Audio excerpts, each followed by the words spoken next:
በእንግሊዝ ፕሪሚየር ሊግ ዓለም ውስጥ ገንዘብ ሁሉንም ነገር ይገዛል። ዘመናዊ መኪኖች፣ ግዙፍ ቤቶችና ፈጣን ዝናን ያስገኛል። ነገር ግን ለአርሴናሉ የ105 ሚሊዮን ፓውንድ ፈርጥ ዴክላን ራይስ ትልቁ ሀብቱ አንድ ሳንቲም እንኳን አልወጣበትም። ይህ ታሪክ ቼልሲ ብቃት የለህም ብሎ ስላሰናበተው ልጅና አንተ ለዓለም የተፈጠርክ ጀግና ነህ ብላ ስላመነችው ውድ ባለቤቱ የሚተርክ ነው። 60,000 የኤምሬትስ ደጋፊዎች ስሙን ከመጥራታቸው በፊት ሎረን ብቻ አብራው ከጎኑ የነበረች ናት።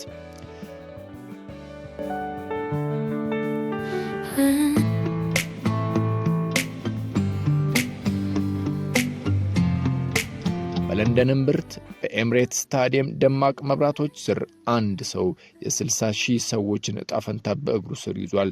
ዴክላን ራይስ ለዓለም እሱ የ105 ሚሊዮን ፓውንድ ውድ ተጫዋች ነው። ለአርሴናል ደጋፊዎች ደግሞ የማይበገረው ግንብ ልንለው እንችላለን። ነገር ግን የዚህ ሰው እውነተኛ ጥንካሬ የሚመነጨው ከሜዳው ሳር ሳይሆን በስተጀርባው ካለው ሚስጥራዊው የፍቅር ታሪክ ነው። ዛሬ ስለ ጀነራሉ፣ ስለ ንግስቲቱና ስለማይደፈረው የለንደን ጋሻ ሙሉ ታሪክ እንሆም። እንደ አውሮፓውያን አቆጣጠር በ2014 ዴክላን ራይስ ገና የ14 ዓመት ታዳጊ ያለ ቼልሲ አትመጥንም ብሎ ሲያሰናብተው ዓለሙ በሱ ላይ የጨለመ መስሎት ነበር። ያኔ ህልሙ ተሰብሮ ነበር። ነገር ግን በዌስትሃም ራሱን መገንባት በጀመረ በ3ኛ ዓመቱ ዕጣ ፈንታ ሌላ ስጦታ አዘጋጀለት። ገና የ17 ዓመት ወጣት እያለ የአሁኑ ዝናውን ሀብቱ ሳይመጣ ሎረን በትምህርት ቤት አገኛት። ሎረን የወደደችው የዛሬውን የአርሴናል ኮከብ አይደለም፣ በወቅቱ ገና ራሱን ለማረጋገጥ የሚታገለውን ያንን ተራ ታዳጊ ወጣት እንጂ። በዌስትሃም ለመጀመሪያ ጊዜ ሲሰለፍ በዝናብና በብርድ ሲሰለጥን ዓለም ገና ስሙን ሳይሰማው በፊት እሷው ከጎኑ ነበረች። ታሪኩ የሚጀምረው በታዋቂነትና በሚሊዮኖች ድምፅ ውስጥ አይደለም። ታሪኩ የሚጀምረው በ2016 በኪንግስተን የትምህርት ቤት ግቢ ውስጥ ነው። ዴክላን በወቅቱ ኮከብ አልነበረም። ከሚወደው የልጅነት ክለቡ ቼልሲ ብቃት የለም ተብሎ ተባሮ ተስፋ የቆረጠ ታዳጊ እንጂ። አዎ ዝና ከመምጣቱ በፊት መኪናና ቪላ ከመግዛቱ በፊት እሷ ለሱ ብቸኛ ስንቁ የነበረች ናት። ነገር ግን ዝና የራሱ መርዝ አለው። ዴክላን ወደ አርሴናል ሲዘዋወር የዓለም አይን ሎረን ላይ ያረፈ። ክፉ ምላሶችም ለሱ አትመጥንም አሏት። ምክንያቱም ከዋክብት ተጫዋቾች ሞዴል የመሳሰሉ ጉብሎችን ወዲያ ወዲህ ሲያደርጉ አብረው ፎቶ ሲነሱ መመልከት የተለመደ ነው። በማህበራዊ ሚዲያ የእሷን ውበት የተመለከቱ ደግሞ ማጥላላቱን ቀጠሉ። ሎረን ሰላሟን ለማግኘት ፎቶቿን ሁሉ አጠፋች።